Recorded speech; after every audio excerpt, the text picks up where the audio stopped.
Last Sunday in Seattle, the Atlanta Falcons found out what happens when the NFC's last-ranked offense meets the NFC's last-ranked defense.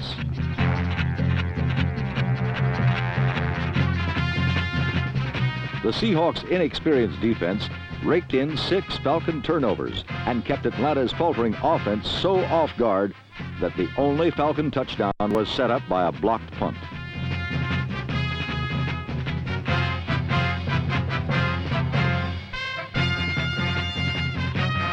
A forward lateral forced the Falcons to wait a little longer for their lone touchdown.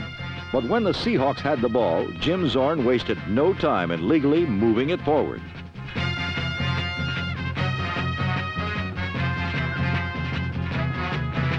Number 81, tight end John McMakin, caught one touchdown pass from Jim Zorn, and another one zipped from Zorn to rookie running back Sherman Smith, number 47.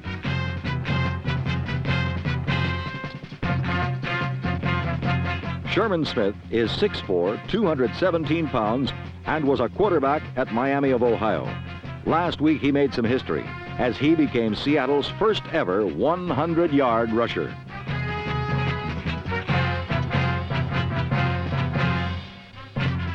And so the Seattle Seahawks won their second game, and their first over one of the so-called established NFL teams. And they did it convincingly. Meanwhile, in Denver, the other expansion team did not fare so well.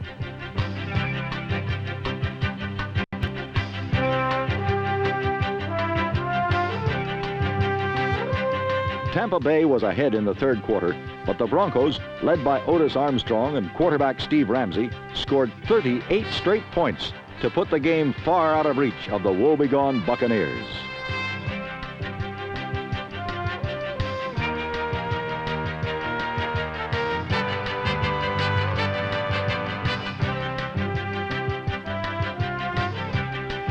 Denver's defense came up with 3 touchdowns of their own, more than enough to win the game for the Broncos.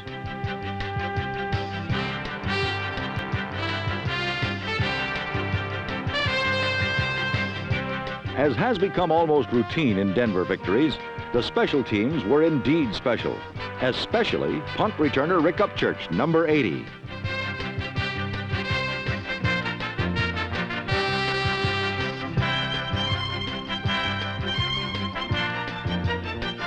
Rick Upchurch knew he had his record-setting 5th punt return touchdown of the season, but a clipping call canceled the score. It was just about the only thing that went wrong for the Broncos as they won big, 48-13.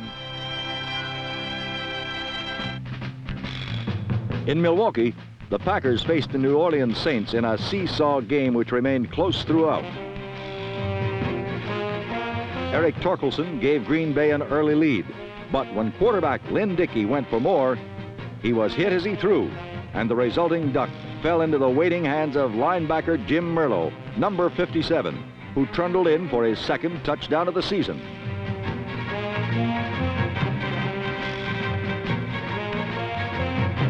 Just before the half, Lynn Dickey and the Packers took the lead once more, but not without a little help from New Orleans secondary.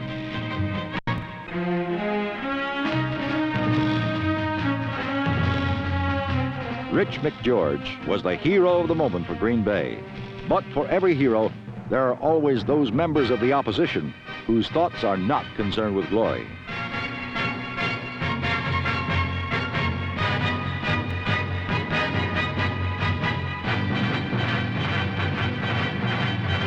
On the second play of the second half, a Bobby Douglas scramble ended with the Packers catching another break as the Green Bay lead increased to 10 points.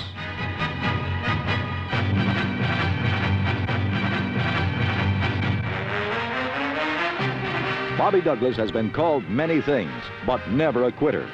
And in the third quarter, he led the Saints on 2 successful touchdown drives.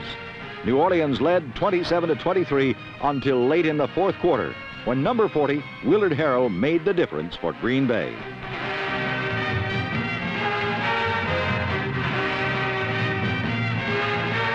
Willard Harrell helped the Packers to their 4th victory and the struggling Saints to their 4th consecutive loss, 32-27.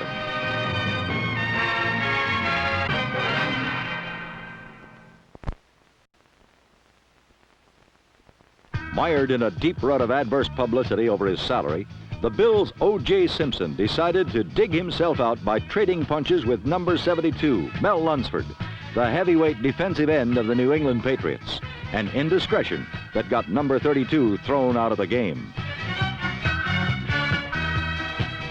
While some say that it's O.J.'s money belt that bogs down Buffalo, others point to a defense that they say needs an exorcist to disgorge the devil from it. However, it would have taken a higher authority to deny the heavenly receptions made by Randy Vataha, number 18, and Darrell Stingley, number 84.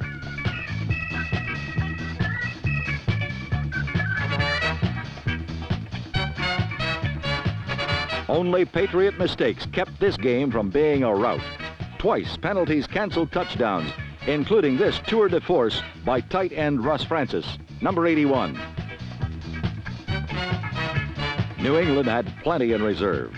They got 145 yards rushing by Sam Cunningham and an 89-yard burn down the sidelines by rookie cornerback and punt returner Mike Haynes, number 40.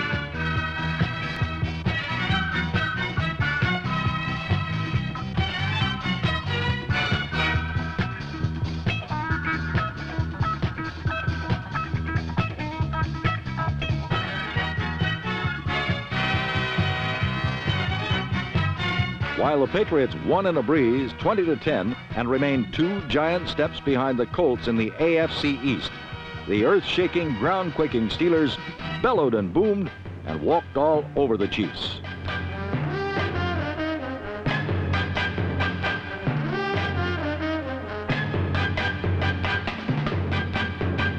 The Steelers registered their 3rd straight shutout and have not allowed a touchdown for 16 consecutive quarters.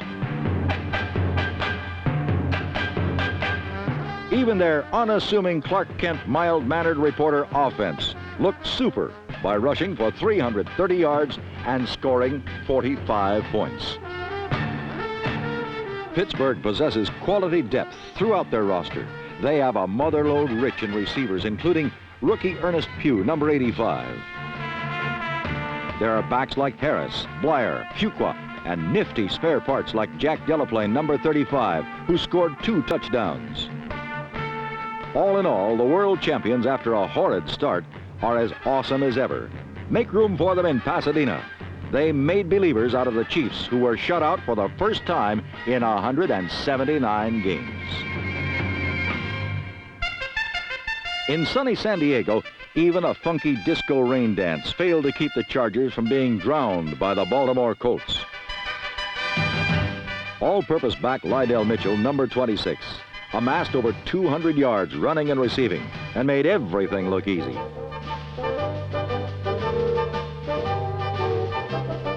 A coach once said that he liked to see the ball in the air a lot because it was easier to follow. With Burt Jones' velocity, it ain't necessarily so. To combat the Jones to number 81 Roger Carr connection, the Chargers concocted a scheme of blitzes to disrupt the young quarterback's rhythm. This rush looked like it worked, didn't it? Wrong. Not only was a personal foul called, but Jones' quick release, even in retreat, resulted in a 2nd touchdown by Carr.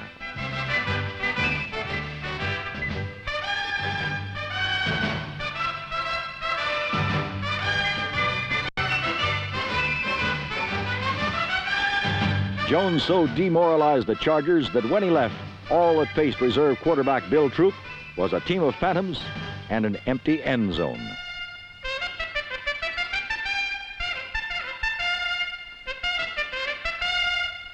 The Colts have grown stronger with each passing week, and they are not about to relinquish their stranglehold on the AFC East. While they are cresting, Tommy Prothro's Chargers are decomposing. Once 3-0, they are now 4-5 and fading fast. They need a catalyst. Maybe someone like Clint One-Punch Longley, whose 2 fourth-quarter touchdown passes salvaged some credibility for San Diego. The Chargers are now respectable, not awful.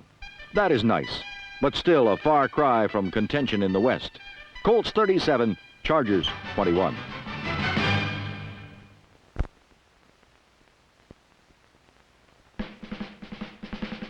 Dreams, once so real with the season's beginning, sometimes lose reality amid the crunch of a November afternoon.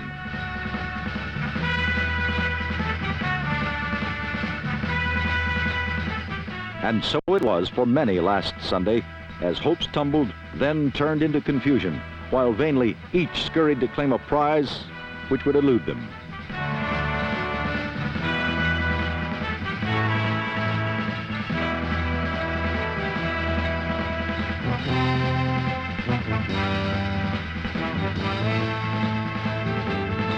That which separates a winner from a loser very often can be the mere bounce of a ball. A seemingly simple thing, really, yet a maddening task for squads still trying to learn the ways of victory.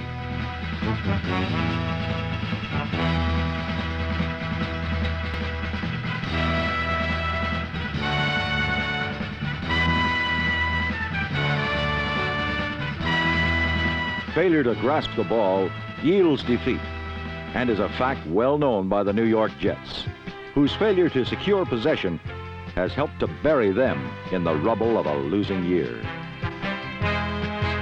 Fumbled snaps and dropped passes forfeit first downs, and occur so often they seem to be written into the Jets' game plan.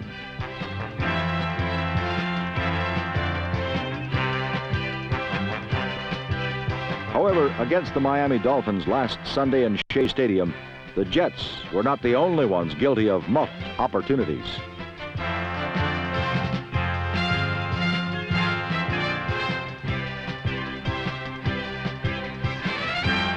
The Dolphin defense, too, showed a knack for producing a blooper, but fortunately, their offense was displaying nearly perfect execution, and it was this which carried them to a 27-7 win.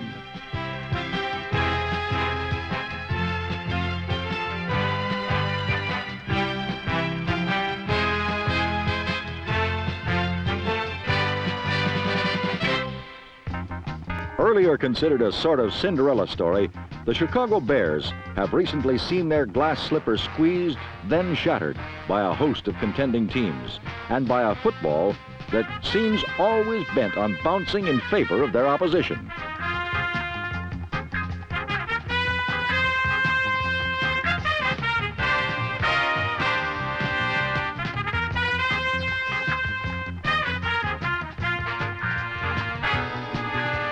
Last Sunday, it was the Oakland Raiders who benefited from the Bears' misfortunes, the most prominent of which came when an apparent Chicago touchdown by number 71, Roger Stillwell, was canceled by an errant official's whistle.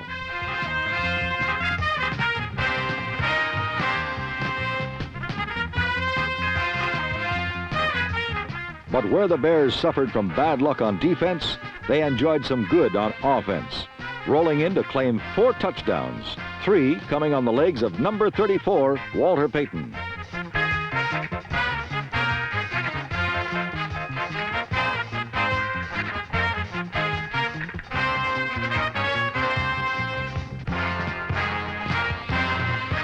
While the Bears, for the most part, steadily ground out drives to consummate scores, the Raiders' Kenny Stabler elected to put Oakland on the board with long strikes to speedster Cliff Branch.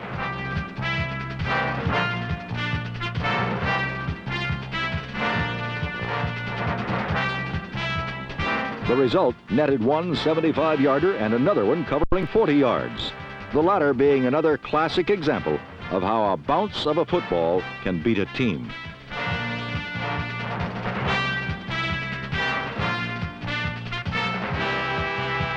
Cliff Branch's masterful catch placed Oakland in the lead 28-27, and it seemed as though fate had dealt the staggered Bears its cruelest blow. Yet in the game's final seconds, and with victory still attainable on a 31-yard Bob Thomas field goal, fortune teased Chicago one final time.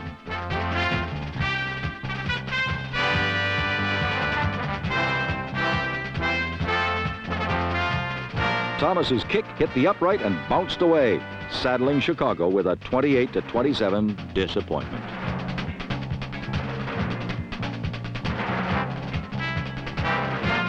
To the winners go the breaks, while the losers are left to wonder why. The Chicago Bears, like many other teams throughout the NFL, have seen the fruits of a promising season soured by misfortune. Still, All must continue to try in order to realize the ultimate goal, victory.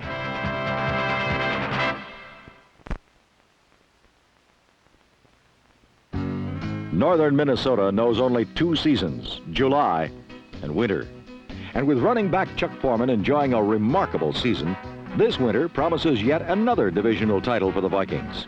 Indeed, Bud Grant's Norsemen seem in rare playoff form, and only an occasional mental lapse reminds opponents that Minnesota can make mistakes.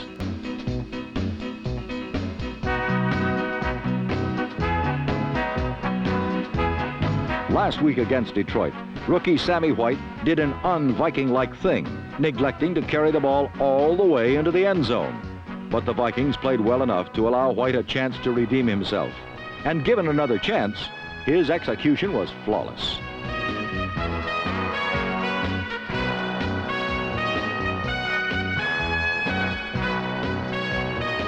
Fran Tarkenton and the Vikings shredded Detroit's conference-leading defense for 430 yards, as Francis twice connected with Sammy White for touchdowns. The final one bringing his lifetime touchdown pass total to 299. His next scoring toss will make him the only quarterback in history to reach 300.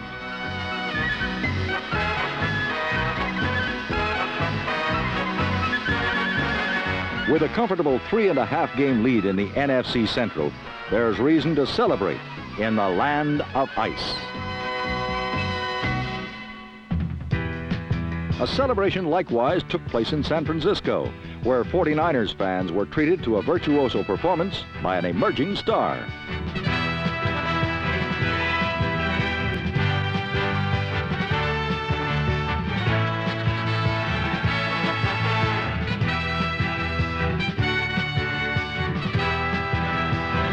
Against the Redskins, third-year pro Delvin Williams enjoyed his finest hour in the NFL, accounting for 279 total yards and 18 points as a runner and pass receiver. An incredible offensive performance.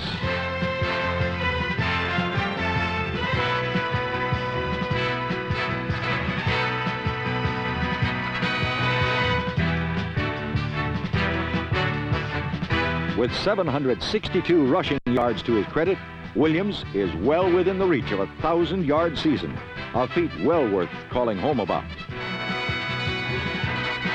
But while Williams rested between exhibitions, another third-year NFLer, Redskin quarterback Joe Theismann, seemed intent on wrestling away the spotlight.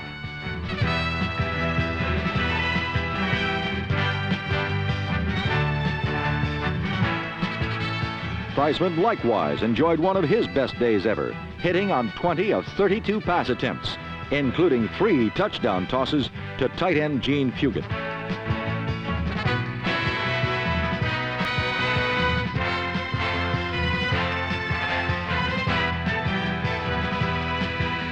But neither Theismann's air attack nor Williams' ground thrusts could resolve the matter. So late in period 4, Theismann held while Mark Mosley tipped the scale toward the Skins.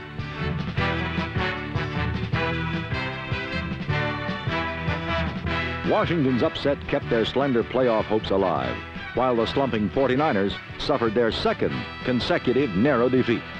The headlines aren't good for San Francisco.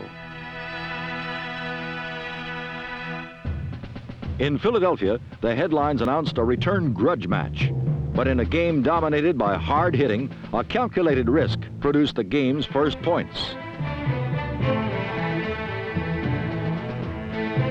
On third down and short yardage, Mike Barilla and Charlie Smith caught the Cardinals napping.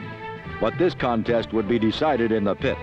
Bill Berge and the improved Eagle defense against Jim Otis and that nasty Cardinal offensive line.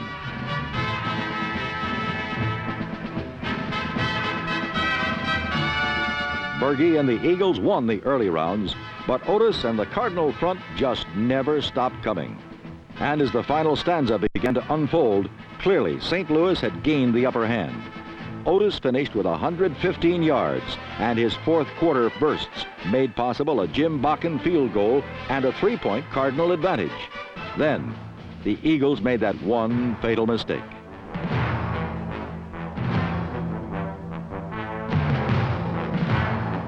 Dave Hampton's unfortunate fumble cost the Eagles a chance to tie and go into overtime. In a contest as balanced as this one, and over the course of a season for that matter, a handful of crucial mistakes often separate the winners from the also-rans. Jim Otis and the Cardinals deserved to win, but somehow Bill Bergey's Eagles did not deserve to lose.